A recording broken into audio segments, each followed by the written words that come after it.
En 2009, lorsque je suis arrivé ici au Québec, j'ai démarré ma première entreprise en import-export. Et j'ai commencé à importer des huiles d'olive à partir du Maroc.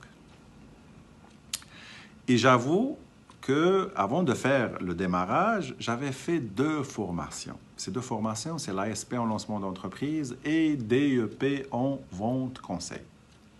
Et je peux vous dire et vous garantir que ces 2 formations, ils m'ont aidé énormément.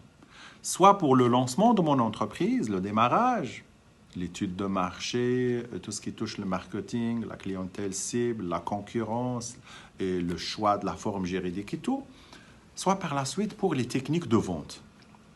Et en arrivant ici, moi, aujourd'hui, je voudrais vous parler de la définition de votre prix de vente. Et ça, c'était un problème au début pour moi.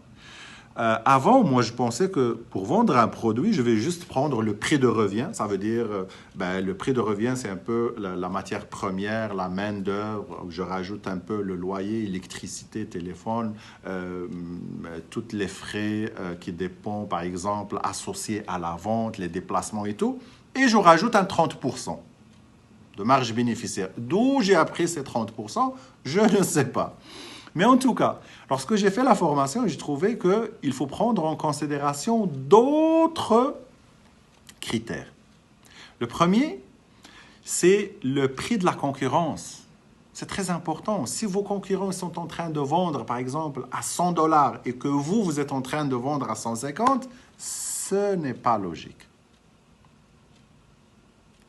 Deuxième critère, c'est celui de votre clientèle cible elle-même. La clientèle cible, elle est prête à payer un prix pour votre produit. Et ça, vous pouvez le connaître via des sondages que vous pouvez faire pour connaître c'est quoi le prix psychologique raisonnable que votre clientèle cible est prête à payer pour ce produit. C'est bon?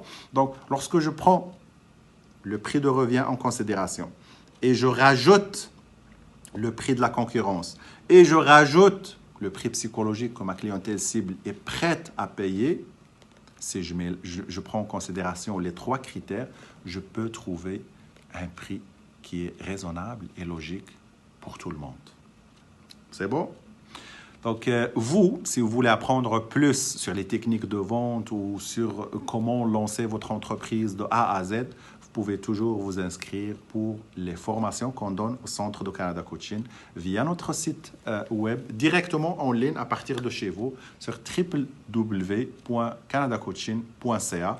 Sélectionnez formation professionnelle et choisir par la suite le programme qui vous convient. C'était Abdouad Sajiddine, le fondateur de Canada Coaching. Je vous retrouve dans un autre épisode. D'ici là, je vous souhaite une très belle fin de journée.